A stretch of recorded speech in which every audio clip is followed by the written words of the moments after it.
ನಮಸ್ತೆ ಸ್ನೇಹಿತರೆ, S V real estate ಹಾಸನ್ಗೆ ಸ್ವಾಗತ. ನಾನಿವತ್ತು ನಿಮಗಾಗಿ ತಂದಿರುವ ಹಾಸನದ ಪ್ರಾಪರ್ಟಿ 30x40 ಡೈಮೆನ್ಷನ್ KHP ಸೈಟಲ್ಲಿ ಕಟ್ಟಿರುವಂಥ ಈಸ್ಟ್ ಪೂರ್ವ ಫೇಸಿಂಗ್ ಡೋರ್ ಇರುವಂಥ 3 ಬೆಡ್ರೂಮ್ ಇರುವಂಥ ಇಂಡಿವಿಜುವಲ್ ಡುಪ್ಲೆಕ್ಸ್ ಹೌಸ್.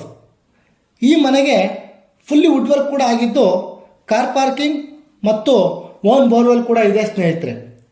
ಈ ಮನೆ ಕಟ್ಟಿ 4 ವರ್ಷ ಆಗಿದ್ದು ಈ 3 BHK ಫುಲ್ಲಿ ಫರ್ನಿಶ್ಡ್ ಡುಪ್ಲೆಕ್ಸ್ ಹೌಸ್ಗೆ 1 ಕೋಟಿ ಹೇಳ್ತಾ ಇದ್ದಾರೆ. ಸ್ವಲ್ಪ ನೆಗೋಷಿಯಬಲ್ ಕೂಡ ಆಗುತ್ತೆ. ಹಾಗೆ ಈ ಪ್ರಾಪರ್ಟಿ ಪರ್ಚೇಸ್ಗೆ ನಿಮಗೆ ಲೋನ್ ಬೇಕಿದ್ದಲ್ಲಿ ನಾವೇ ಕೂಡ ಮಾಡಿಸ್ಕೊಡ್ತೇವೆ. ಇನ್ನೂ ಹೆಚ್ಚಿನ ಮಾಹಿತಿಗಾಗಿ ಸ್ಕ್ರೀನ್ ಮೇಲಿರುವ ನಂಬರ್ಗೆ ಕಾಲ್ ಮಾಡಿ ಅಥವಾ ನಮ್ಮ ಸತ್ಯಮಂಗಲದ 60 ಅಡಿ ಮುಖ್ಯ ರಸ್ತೆಯಲ್ಲಿರುವಂಥ ನಮ್ಮ ಎಸ್ ವಿ ರಿಯಲ್ ಎಸ್ಟೇಟ್ ಆಫೀಸ್ಗೆ ಭೇಟಿ ನೀಡಿ. ಮತ್ತೊಂದು ಹೊಸ ಪ್ರಾಪರ್ಟಿಯೊಂದಿಗೆ ಸಿಗೋಣ. ನಮಸ್ತೆ, ರಾಕೇಶ್ ಹಾಸನ್.